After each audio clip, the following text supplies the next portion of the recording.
तो दोस्तों कैसे हैं आप लोग? आई होप आप सब लोग अच्छे होंगे। देखिए, आज हम जो सीरीज़ स्टार्ट कर रहे हैं वो ज्योग्राफी की सीरीज़ है जिसमें पीवाईक्यू एनालिसिस करेंगे। और इस पीवाईक्यू की सीरीज़ में हम लोग सबसे पहले क्लाइमेटोलॉजी को 2015 से 2024 में देखेंगे। इसमें ध्यान दीजिएगा, हमें ज़्यादा ज्ञान देने की ज़रूरत नहीं है, बस मुझे ये समझाना है कि सारे क्वेश्चन जो भी आए हैं, यानी क्लाइमेटोलॉजी से 15 क्वेश्चन आए हैं और उन 15 क्वेश्चन का सोर्स आपको ये 2 बुक देखने को मिलेगी। यानी जो सब रिकमेंड करते हैं वही हम भी कह रहे हैं कि बार-बार सोर्स बदलने से अच्छा है अपना सोच बदल लो भाई, और ये जो है पढ़ाई करो जो इसमें जो ज़रूरी है। बार-बार एक ही चीज़ पढ़ोगे उसमें कुछ नया मिलेगा। सबसे पहले क्वेश्चन सॉल्व करो, क्वेश्चन सॉल्व करने के बाद आपको क्वेश्चन सॉल्व करोगे लाइन टू लाइन, आपको 2023 के 2024 के एग्ज़ाम में आपको कई सारी चीज़ें रिपीट मिलेंगी इस फंडामेंटल बुक से, ज्योग्राफी के, ठीक है? यानी इधर-उधर जाने की ज़रूरत नहीं है, एनसीईआरटी पढ़ना ज़रूरी है। आप 1 बार, 2 बार, 3 बार पढ़िए और पीवाईक्यू को सॉल्व करते रहिए, ठीक है? और आज के लेक्चर में हम 2015 के क्वेश्चन को डिस्कस करेंगे एपिसोड फर्स्ट में, और आगे ऐसे ही 2024 तक हम लोग कंप्लीट करेंगे, ठीक है? इनको अपडेट चाहिए, इनका सोर्स चाहिए या इस पीपीटी का आपको पीडीएफ चाहिए तो आप हमारा टेलीग्राम चैनल ज्वाइन कर सकते हैं, वहाँ से आपको मिल जाएगा। तो जैसा कि हम देखिए इसका डिवीज़न आपको दिखा देते हैं, तो क्लाइमेटोलॉजी से 15 क्वेश्चन आए हैं। इसके बाद जो हमारा दूसरा टॉपिक होगा, आप देखेंगे भारत के भू आकृति प्रदेश, 11 टॉपिक हो उसमें आए हैं, 11 क्वेश्चन आए हैं। यानी अगर कहें तो जलवायु क्लाइमेटोलॉजी के बाद हम लोग जो है सबसे पहले क्या पढ़ेंगे, जियोमॉर्फोलॉजी पढ़ लेंगे, उसमें 5 क्वेश्चन पूछे गए हैं। और उसके बाद देखेंगे 15 क्वेश्चन ही आप देखेंगे भारत के नदियों से, उनका ड्रेनेज सिस्टम से क्वेश्चन पूछे गए हैं।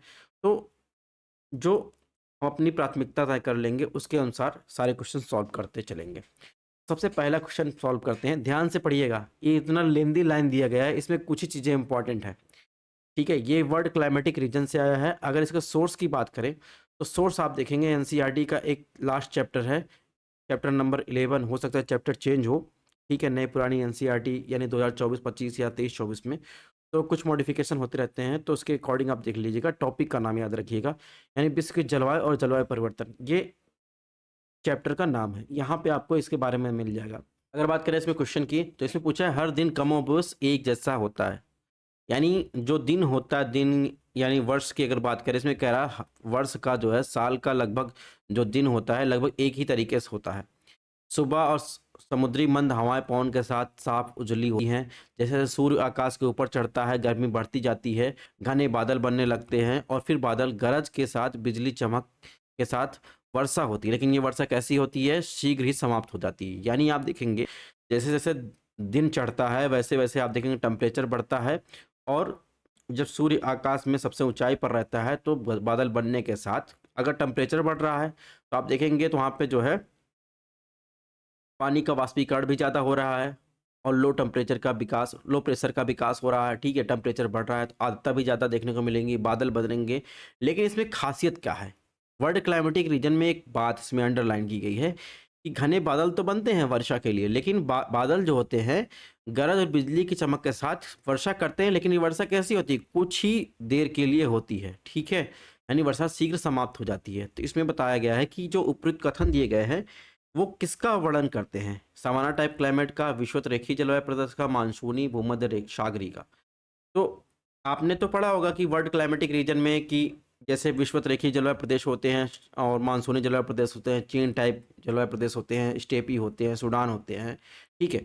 तो इसमें भूमध्य सागरीय जलवायु प्रदेश होते हैं। इसको कहते हैं भूमध्य रेखीय जलवायु प्रदेश, इसे कहते हैं भूमध्य सागरीय जलवायु प्रदेश। इसमें किसकी विशेषता बता रहा है? तो आपने पढ़ा होगा, और अगर नहीं पढ़ा है तो इसमें पढ़ लीजिएगा।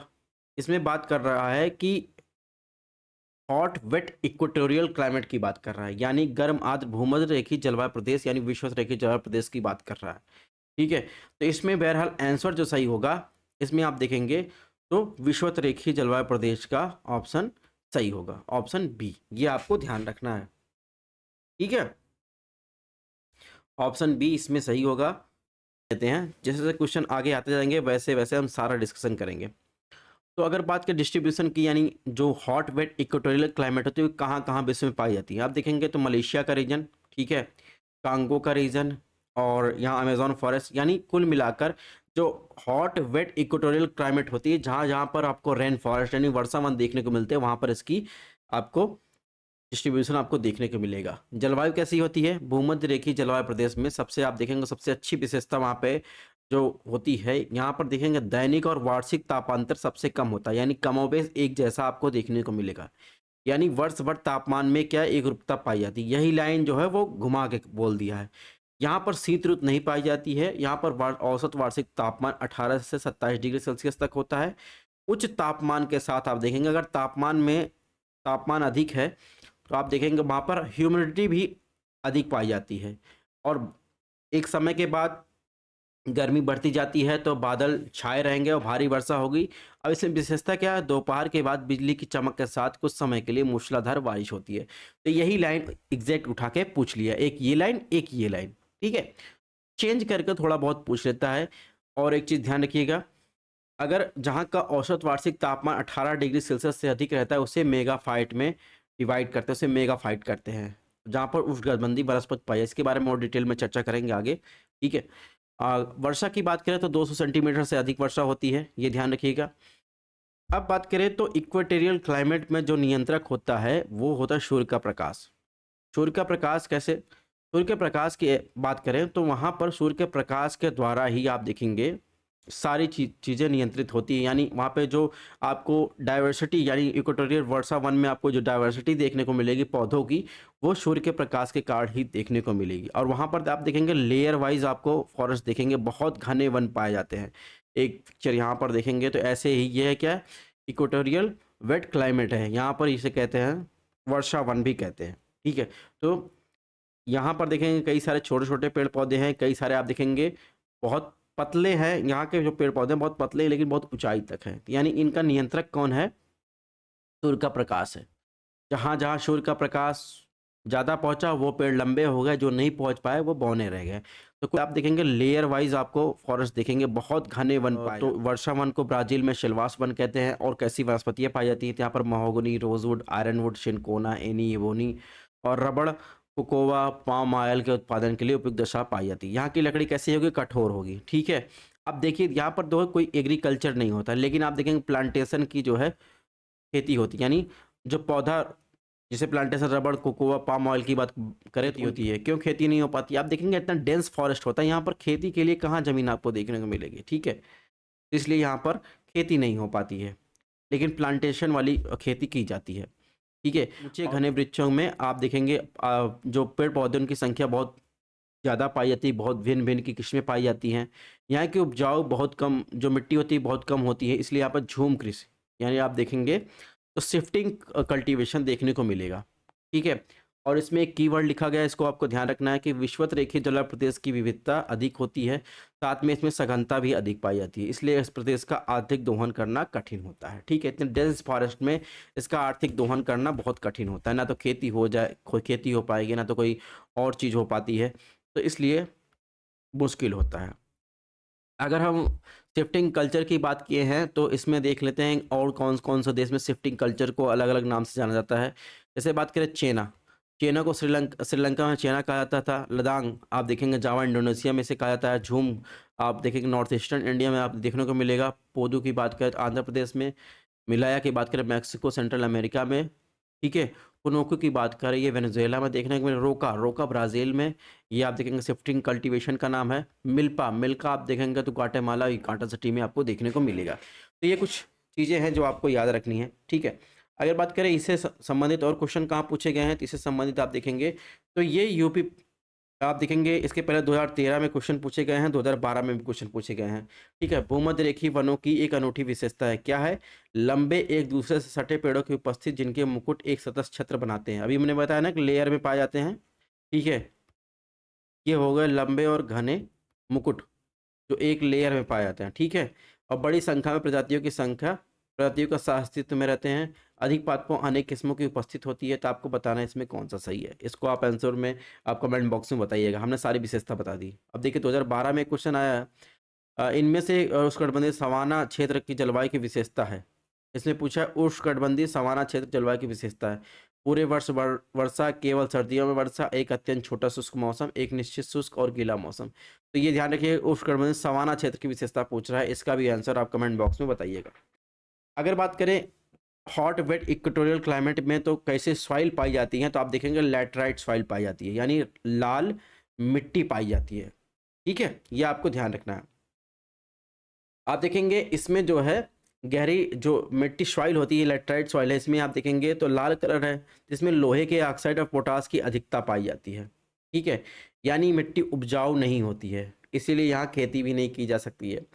अगर बात करें मिट्टी कैसे उपजाऊ होती है, आप देखेंगे जो मिट्टी आप देखेंगे ह्यूमस की मात्रा अधिक पाई जाती है। ह्यूमस का मतलब क्या दोस्तों, यानी मृदा के गाढ़ेपन से है। यहाँ पर आप देखेंगे जो कार्बनिक पदार्थ होता है डिकम्पोजिशन टूट फूट के जो है इकट्ठा होते हैं। ठीक है, यानी पूर्ण रूप से विघटित पत्रियाँ होती हैं, तो वो जो है मिट्टी को उर्वर बनाती हैं। ठीक है, यानी खाद नुमा एक समझ लीजिए, वहाँ पर मिट्टी को उर्वर बनाती हैं। लेकिन आप देखेंगे यहाँ पर भी आप देखेंगे यहाँ पर भी आप देखेंगे तो कार्बनिक पदार्थ जो है विघटित होते हैं। लेकिन लाल मिट्टी कैसे विकसित होती है, इसकी चर्चा हम लोग आगे करते हैं कि इस लाल मिट्टी जो है जो बनने का कारण कैसे है, लीचिंग है। इसका कारण क्या है, लीचिंग। अभी इसका सारा प्रोसेस हम लोग आगे समझेंगे। और अभी बात करें तो हॉट वेट इक्वेटोरियल क्लाइमेट की बात करें, तो यहाँ पर कुछ अदर फैक्ट की बात करें, यहाँ पर बीमारियाँ बहुत ज़्यादा होती हैं। यानी सीसी नामक एक मक्खी पाई है, उसे काटने से निद्रा रोग भी होता है। और पिग्मी शकोई बोरा कई सारी ट्राइब भी पाई जाती हैं इन एरिया में। यहाँ पर अफ्रीका का कुछ ट्राइब का नाम हमने दे दिया, यहाँ पर आप देख लीजिएगा, ये आपके काम की चीज़ें हैं। अगर इसमें एक कॉन्सेप्ट था सॉइल के बारे में, अगर बात करें सॉइल के ट्रांसलोकेशन की, देखिए रिवीजन कर रहे हैं, साथ साथ में रिवीजन करते रहें। ये सब चीज़ें आपको हर जगह आपके नोट्स में हो सकता है ना मिले, तो ये बेसिक कॉन्सेप्ट है, अप्लाइड करके पूछ लेगा। जो आपको एनसीईआरटी में भी कई जगह ऐसा line to line topic wise देखने को नहीं मिलेगा, तो इसको छांट के हमने बनाया है। सॉइल ट्रांसलोकेशन यानी मृदा का जो हस्तांतरण होता है, यानी कौन सी जगह कौन सी मृदा पाई जाएगी। जैसे अगर बात करें आर्द्र जलवायु प्रदेश है, वहाँ पर आप देखेंगे तापमान ज़्यादा रहता है और वर्षा वहाँ पर ज़्यादा होती है, वाष्पीकरण की अपेक्षा वर्षा ज़्यादा होती है, तो वहाँ पर कैसा पाया जाएगा, वहाँ पर वनों का समूह पाया जाएगा। वहीं आप देखेंगे जो अर्ध शुष्क क्षेत्र होता है या ड्राई क्लाइमेट जहाँ पाया जाता है, वहाँ पर आप देखेंगे वर्षा की अपेक्षा वाष्पीकरण ज़्यादा होता है, वहाँ पर पेड़ और घास के मैदान पाए जा सकते हैं, अलग अलग भी पाए जा सकते हैं। तो इन्हीं समूहों को आप देखेंगे लेटराइजेशन या फर्टिलाइजेशन और दूसरा पॉडलाइजेशन में डिवाइड किया जाता है। अब लैटराइजेशन कहाँ-कहाँ देखने को मिलेगा, जैसे उष्णकटिबंधीय आर्द्र जलवायु प्रदेश है, विषुवत जलवायु प्रदेश है, जहाँ पर वर्षावन सदाबहार वन पाए जाते हैं। मानसूनी जलवायु प्रदेश है, यहाँ पर लैटराइजेशन आपको देखने को मिलेगा। पॉडलाइजेशन की बात करें तो आप शीत आर्द्र जलवायु प्रदेश में जहाँ पर तापमान कम होता है, वहाँ देखने को मिलेगा। साइबेरियन तुल्य जलवायु प्रदेश में शंकुधारी वन में आपको देखने को मिलेगा। ठीक है, और जहाँ पर पेड़ और घास के मैदान होते हैं, वहाँ पर कैल्शिफिकेशन आपको देखने को मिलेगा। ठीक है, लेटराइजेशन के बारे में आप लोग परिचित हैं। पॉडलाइजेशन और कैल्शिफिकेशन हमको आपको बताना है। फिर आप एक बार हम रिवीजन कर लेते हैं। तो आप लेटराइजेशन की जब बात करें, तो आप देखेंगे जहाँ पर तापमान ज़्यादा रहता है, वर्षा ज़्यादा होती है। ठीक है, वाष्पीकरण की अपेक्षा वर्षा ज़्यादा होती है। वहाँ के सॉइल में आप देखेंगे, यानी अगर वर्षा वन की ही बात करें, तो आप देखेंगे औसत से अधिक वर्षा होने के कारण क्या होता है, जो सिलिका होता है, रेत होता है, वो जल के साथ बहकर नीचे चला जाता है। यानी तापमान अधिक होने के कारण आप देखेंगे वहाँ सिलिकेट जो पाया जाता है, वो सिलिका उनका विघटन होता है, सिलिका में बनते हैं। और सिलिका जो है बनने के बाद, रेत बनने के बाद क्या करते हैं, वो जल के साथ बह के यानी पानी के साथ नीचे की परतों में आ जाते हैं। ठीक है, और एल्यूमिनियम और फेरस के ऑक्साइड जो रहते हैं, वो परिवर्तित हो जाते हैं और कार्बनिक पदार्थों का विघटन भी हो जाता है। ठीक है, और उसमें जो क्षारीय तत्व और ह्यूमस होता है, यानी जो सड़ी गड़ी आप पत्तियां देखेंगे जो यहाँ पर वर्षा वनों में आकर यहाँ लेयर यहाँ पर सतह पर गिरती हैं, वो बारिश के साथ आप देखेंगे जितने भी क्षारीय तत्व सोडियम पोटेशियम मैग्नीशियम होते हैं, उनके साथ घुलकर वो नीचे की परतों में आ जाते हैं। इसलिए आप देखेंगे इसमें एल्युमिनियम और फेरस के ऑक्साइड ही पड़ते हैं ऊपर की परतों में, इसलिए यहाँ पर लाल रंग मिट्टी का पाया जाता है, जो लेटराइजेशन के कारण होता है, और लेटराइट सॉइल पाई जाती है। इनका कारण आपको ध्यान रखना है, यहाँ पर ह्यूमस का अभाव होता है। क्यों? क्योंकि जितने भी आप देखेंगे क्षारीय तत्व और ह्यूमस होते हैं, वो जल के साथ घुलकर नीचे की परतों में चले जाते हैं। ये आपको ध्यान रखना है। अगर स्पॉटलाइजेशन की बात करें, जो आप देखिएगा कोल्ड क्लाइमेट में पाया जाता है, वहाँ पर तापमान कम होता है, वहाँ पर एक्टिव जो भी कार्बनिक पदार्थ का विघटन होता है वो नहीं हो पाता है। ठीक है, यानी अगर विघटन नहीं हो पाया, सिलिका में टूटा नहीं, तो वहाँ पर सिलिका रेत की अधिकता यानी सिलिका की अधिकता पाई जाती है। ठीक है, और कार्बनिक पदार्थों का भी विघटन नहीं हो पाता। क्यों नहीं हो पाता? क्योंकि वहाँ पर तापमान की कमी रहती, कोई एक्टिव जानवर जीव जंतु देखने को मिलते नहीं ना, तो ठीक है, सड़ने गड़ने के लिए चाहिए ना। और क्षारीय जो तत्व होते हैं उनका अभाव होता है। ठीक है, ह्यूमस का भी अभाव पाया जाता है, इसलिए यहाँ पर अम्लता औसत से अधिक होती है। तो ये कुछ बेसिक चीज़ें हैं जो आपको ध्यान रखनी है। अब बात करें जहाँ पर पेड़ और घास के मैदान पाए जाते हैं, यानी जहाँ पर वर्षा की अपेक्षा वाष्पीकरण ज़्यादा होता है, जिसे कैल्सिफिकेशन कहते हैं। तो जो मृदा शुष्क होती है वहाँ पर आप देखेंगे तो यहाँ पर कैपिलरी प्रोसेस होता है, ठीक है? ठीक है, केशिकत की क्रिया होती है, यहाँ पर जल के साथ क्षारीय तत्व जो घुलकर मृदा के ऊपर की परतों में आते हैं, इसलिए क्षारीयता बढ़ा देते हैं। यानी आप देखेंगे कैल्सीकरण से प्रभावित एरिया में आप देखेंगे जितनी भी शुष्कता में आपको वृद्धि से वनस्पति की जो सघनता होती है वो कम देखने को मिलेगी। इसलिए आप देखेंगे वहाँ पर जो ह्यूमस होता है उसकी मात्रा कम देखने को मिलेगी, ठीक है? जैसे-जैसे शुष्कता अधिक होगी वहाँ क्षारीयता भी अधिक होती है, जैसे शुष्कता बढ़ती जाएगी तो सॉइल जो होता है वो शुष्क से मरुस्थलीय मृदा में परिवर्तित होता जाएगा, ठीक है? अगर वहीं बात करें स्टेपी घास के मैदान में जहाँ पर तापमान कम होता है, वर्षा की मात्रा कम होती है, तो इसलिए वहाँ पर वाष्पीकरण भी कम होता है। मृदा भी जो है मृदा की शुष्कता भी कम होती है। लेकिन वहीं सवाना की बात करें जहाँ पर घास के मैदान और पेड़ पाए जाते हैं, पेड़-पौधे पाए जाते हैं, वहाँ पर तापमान ज़्यादा होता है, वाष्पीकरण भी ज़्यादा होता है, पेड़ वाष्पोत्सर्जन भी ज़्यादा करते हैं, इसलिए मृदा की शुष्कता भी वहाँ पर ज़्यादा पाई जाती है। अब एक कॉन्सेप्ट है दोस्तों, जैसे स्टेपी घास का मैदान है, वहाँ पर आप देखेंगे समशीतोष्ण घास के मैदान का विकास और विघटन का दर अधिक होने के कारण ह्यूमस की मात्रा अन्य किसी जलवायु की अपेक्षा अधिक पाई जाती है। ठीक है, सबसे ज़्यादा आपको ह्यूमस की मात्रा स्टेपी घास के मैदान में आपको देखने को मिलेगी। ठीक है? क्यों?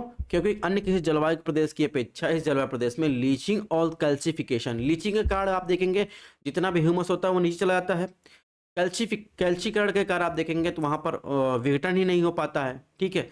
तो इसकी वजह से यहाँ पर औसत से कम यहाँ पर पाया जाता है, इसलिए यहाँ पर ह्यूमस की मात्रा ज़्यादा पाई जाती है। स्टेपी घास कुल मिला के बैलेंस चलता है, इसलिए स्टेपी घास के मैदान में आपको ज़्यादा देखने को मिलेगा। अब बात करें दोस्तों, तो मेजर कुछ ग्रासलैंड हैं जिसको अलग-अलग नाम से जाना जाता है। तो ग्रासलैंड 2 प्रकार के होते हैं घास के मैदान, एक तो टेम्परेट होता है, दूसरा ट्रॉपिकल होता है, ठीक है? जितने डार्क ग्रीन कलर है, ये क्या है? ये ट्रॉपिकल ग्रासलैंड है, ठीक है? जैसे कैंपोस आप देखेंगे ब्राज़ील में इसे कैंपोस कहा जाता है और इसे लानोस कहा जाता है। ये डार्क ग्रीन वाला ही आप देखेंगे ट्रॉपिकल ग्रासलैंड है। अफ्रीका का सवाना हो गया और ऑस्ट्रेलियन सवाना हो गया, ये सब क्या है? ट्रॉपिकल ग्रासलैंड है। लाइट ग्रीन वाला क्या है? ये टेम्परेट ग्रासलैंड है। तो कब पूछ लेगा इसमें कि डाउन्स, वेल्ड और पंपास इसको मिलान करने के लिए देश से दे देगा, तो इसको आपको ध्यान रखना है। जैसे पूछा अगर वेल्ड कहाँ पाया जाता है, वेल्ड ग्रासलैंड जो है आप देखेंगे प्रकार का टेम्परेट ग्रासलैंड है, ये आपको साउथ अफ्रीका में देखने को मिलेगा, डाउन्स ऑस्ट्रेलिया में देखने को मिलेगा, ठीक है? पंपास अर्जेंटीना में। तो ये आपको ध्यान रखना। पुस्टाज यहाँ पर देश नहीं दिया गया, ये ध्यान रखना, हंगरी में आपको देखने को मिलेगा, ठीक है? तो ये ऐसे क्वेश्चन पूछे गए हैं, तो ये आपको ध्यान रखने हैं। आई होप एक्सप्लेन से आपको समझ में आ रहा होगा। अगर नहीं आ रहा है तो 1-2 बार क्लास देखिएगा, ठीक है? क्योंकि 15 क्वेश्चन डिस्कस करने हैं, फिर उसको हमको आपको बताना है, सोर्स बताना है, उसके बारे में डिटेल बतानी है, थोड़ा टाइम लग जाएगा। अब देखिए, इसी से मिलता-जुलता एक क्वेश्चन है। ये यूपीएससी यूपी पीसीएस के जो है आरओ में 2023 में और 24 में आप देखेंगे फरवरी में पूछा गया है। इसमें ट्रॉपिकल रेन फॉरेस्ट के बारे में दिया गया है। इसमें विषुवतरेखीय बायोम सबसे घना और सर्वाधिक जैवभार वाला बायोम होता है। कारण बताया गया है विषुवतरेखीय वन क्षेत्र में वर्ष भर वर्षा उच्च होती है और तापमान भी अधिक होता है। इस कारण जो है आप देखेंगे यहाँ पर घना और सर्वाधिक जैवभार वाला वन पाया जाता है। तो आपको इसका सही उत्तर बताना है, कमेंट बॉक्स में इसका उत्तर बताइएगा।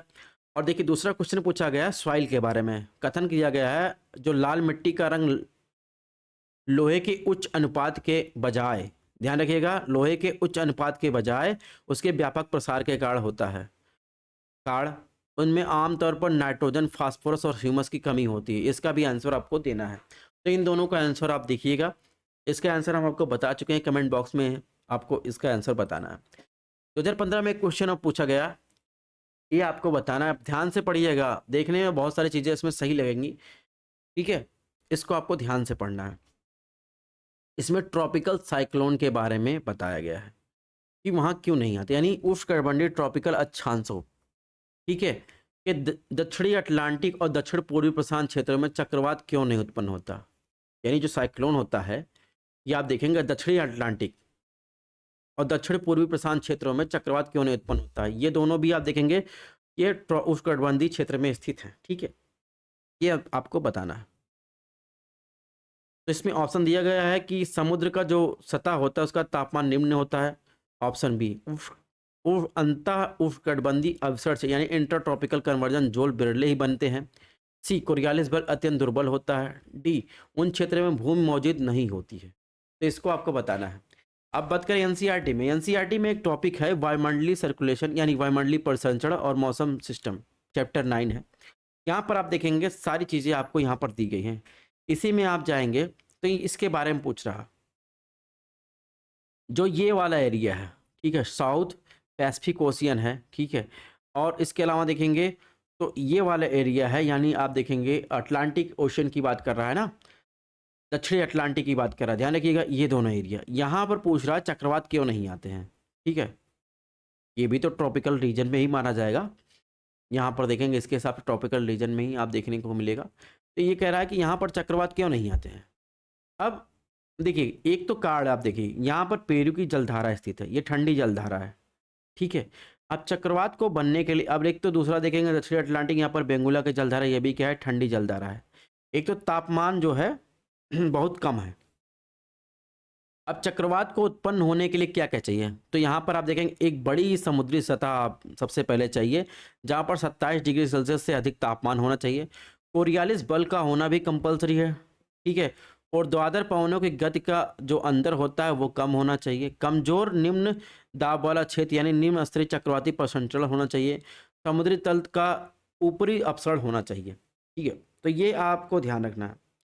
अब इसमें देखिए एक तरफ आप देखेंगे तो इसमें आप दिखाएंगे कि समुद्री पृष्ठ का तापमान जो है निम्न होता है, ये तो गलत हो जाएगा, ठीक है, क्योंकि तापमान आप देखेंगे तो 27 डिग्री सेल्सियस से अधिक चाहिए।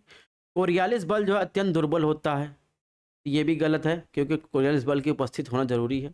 उन क्षेत्रों में भी जो है भूमि मौजूद नहीं, इसका कोई ऐसा कोई संबंध नहीं है, ठीक है। तो आप देखेंगे जो ITCZ होता है वो क्या होता है, एक लो प्रेशर का एरिया होता है। यहाँ पर हाईली जो है निम्न दाब का क्षेत्र पाया जाता है, क्योंकि आप देखेंगे दोनों गोलार्धों से आने वाली व्यापारी पवनें यहाँ पर कन्वर्ज होती हैं, ठीक है। तो यहाँ पर एक एक्स्ट्रा जो है ट्रॉपिकल कन्वर्जन जोन बन जाता है, लो प्रेशर का एरिया बन जाता है। यानी लो प्रेशर का मतलब कब बनता है, जब टेम्परेचर हाई हो। और इसी वजह से आप देखेंगे इसमें जो है क्या होता है, साइक्लोन नहीं आते हैं। तो इनका जो है डिटेल में यहाँ पर दिया गया है। और ध्यान रखिएगा जो साइक्लोन बनता है उसका जो है जो आई वाला एरिया रहे वो शांत एरिया होता है। क्यों, क्योंकि यहाँ पर जो हवा होती है ये आके बैठती है, यहाँ पर हाई प्रेशर का विकास होता है ये कह सकते हैं, और इसलिए ये शांत एरिया होता है, ठीक है। इसके आप देखेंगे बाहर की तरफ जो है हवाएं जो है प्रवाहित होती हैं। इसके डिटेल यहाँ पर दिया गया है, इससे क्वेश्चन भी आए हैं, ये हम आगे चर्चा करेंगे, ठीक है। यहाँ पर ITCZ के बारे में दिया गया है। यहाँ पर एक निम्न वायुदाब वाला क्षेत्र होता है, ठीक है, जहाँ पर आप देखेंगे व्यापारी पौने मिलती हैं। तो ये वीडियो पॉज करके आप पढ़ सकते हैं, PDF भी आप दे देंगे, वहाँ से भी आप पढ़ सकते हैं। बेसिक कॉन्सेप्ट आपको बता दे रहे हैं। आपने एटमॉस्फेरिक सर्कुलेशन के बारे में, वायुमंडलीय परिसंचरण के बारे में पढ़ा होगा कि ये सब होता है। इसमें एक बेसिक कॉन्सेप्ट है, जैसे ये है ITCZ, यानी दोनों उत्तर पूर्वी व्यापारी पवन, दक्षिणी पूर्वी व्यापारी पवन यहाँ पर कन्वर्ज हो रहे हैं, कहाँ पर, भूमध्य रेखीय जलवायु प्रदेश पर। तो यहाँ पर आप देखेंगे यहाँ पर लो प्रेशर का विकास हो रहा है, यानी टेम्परेचर हाई है, ठीक है। तो ये आप देखेंगे ये इसे क्या कहते हैं, थर्मल बेल्ट कहते हैं। यानी स्वयं जो है तापमान की वजह से ये जो है हवाएं जो हैं यहाँ पर जो बेल्ट का विकास हो रहा है यानी लो प्रेशर बन रहा है वो तापमान की वजह से हो रहा है, ठीक है। इसके अलावा यहाँ पर हाई प्रेशर का जो विकास हो रहा है इसे डायनेमिक बेल्ट कहते हैं। क्यों, क्योंकि जो ये डायनेमिक बेल्ट जो हाई प्रेशर का विकास हो रहा है, आप देखेंगे यहाँ से भूमध्य रेखा से जो है हवाएं ऊर्ध्वाधर उठ के जो है एक देखेंगे अपने उपोष्णकटिबंधीय क्षेत्र में जाती हैं, और दूसरी आप देखेंगे यहाँ पर उपध्रुवीय निम्नदाब क्षेत्र से आप देखेंगे हवाएं उठ के जो है इधर की तरफ आती हैं, ठीक है। दोनों हवाएं कन्वर्ज होती हैं, कन्वर्ज होने के बाद आप देखेंगे यहाँ पर हाई प्रेशर का विकास होता है। तो इसे डायनेमिक बेल्ट कहता है। अभी बेसिक चीज़ें हैं, ज़्यादा डिस्कस इस पर नहीं कर रहे, तो ये आपको जानने की ज़रूरत है। और दूसरा आप देखेंगे यहाँ पर जो उपध्रुवीय वाला क्षेत्र है यानी पोलर वाला रीजन, यहाँ पर इसे थर्मल बेल्ट कहते हैं, ठीक है। यहाँ पर जो हाई प्रेशर का विकास हो रहा है ये अपनी नेचर की वजह से हो रहा है, यहाँ पर टेम्परेचर जो है बहुत लो पाया जाता है। तो ये कुछ बेसिक कॉन्सेप्ट हैं, ये आपको ध्यान रखना है, ठीक है। ज़्यादा डिटेल में अभी नहीं जा रहे हैं। नेक्स्ट क्वेश्चन की बात देखिए, 2015 में क्वेश्चन में पूछा गया, पूरे वर्ष 30 डिग्री नॉर्थ 60 डिग्री साउथ अक्षांशों के बीच बहने वाली हवाएं जो पछुआ हवाएं यानी वेस्टर्लीज होती हैं। भारत के उत्तर पश्चिमी क्षेत्र, उत्तर, ये पूरब, ये पश्चिमी क्षेत्र, उत्तर पश्चिमी क्षेत्र में शीतकालीन वर्षा के लिए आर्द्र वायु संहिता यानी माइस्ट एयर मोसेस पछुआ पौने के भाग हैं। ठीक है, तो आप ध्यान रखिएगा, अभी हमने बताया कि जो पछुआ पौने, एक तो देखिए आपने व्यापारिक पौने पढ़ ली, ठीक है, तो 0 से 30 के बीच में आपको देखने को मिलेगी। ठीक है, जो यहाँ पर कर्म पूरे वर्ष आप देखेंगे तो पूरे वर्ष 30 डिग्री से 60 डिग्री नॉर्थ, 30 डिग्री से 60 डिग्री साउथ के बीच जो है पछुआ पौने बहती हैं। तो इसमें ऑप्शन एक देखिए, पूरे वर्ष 30 डिग्री नॉर्थ और 60 डिग्री साउथ अक्षांशों के बीच, ये ऑप्शन गलत हो जाएगा। और शीतकालीन वर्षा भी आप देखेंगे तो वेस्टर्न डिस्टर्बेंस के कारण होते हैं, इसमें ऑप्शन डी सही हो जाएगा। इसका एक्सप्लेनेशन देखना हो तो आपको भौतिक पर्यावरण के 11 जो क्लास की एनसीईआरटी उसमें आप देख सकते हैं। तो यहाँ पर जो है देखो वेस्टर्न डिस्टर्बेंस के बारे में दिया गया है। तो आप देखेंगे कि भारत के पश्चिमी क्षेत्र में, उत्तर पश्चिमी क्षेत्र में जो है देखेंगे तो जेट स्ट्रीम जो है प्रवेश करती है, जो भूमध्य सागर से जो है आर्द्रता ग्रहण करती है और शीतकाल में आप देखेंगे ये वर्षा करती है। ठीक है, इसके बारे में यहाँ पर डिटेल में दिया गया है, इसके बारे में पढ़ लेते हैं। तो क्या है, तो आप देखेंगे जो पश्चिमी विक्षोभ क्या होता है, विक्षोभ देखेंगे कम हवा वाला दाब वाला क्षेत्र होता है। ऐसे तूफान होते हैं जो कैस्पियन सी और भूमध्य सागर से आप देखेंगे उत्पन्न होते हैं और उत्तर पश्चिम भारत में गैर मानसूनी वर्षा करते हैं। ठीक है, इन्हें क्या कहते हैं, एक्स्ट्रा ट्रॉपिकल तूफान भी यानी स्टॉर्म भी कहते हैं। ठीक है, यानी ये क्या होता है, एक लो प्रेशर वाला क्षेत्र होता है जो अचानक भारत में वर्षा करता है, जो बर्फबारी और कोहरे के लिए जिम्मेदार होते हैं और पश्चिम से पूर्व की दिशाओं की ओर बहते हैं। ये आपको ध्यान रखना है।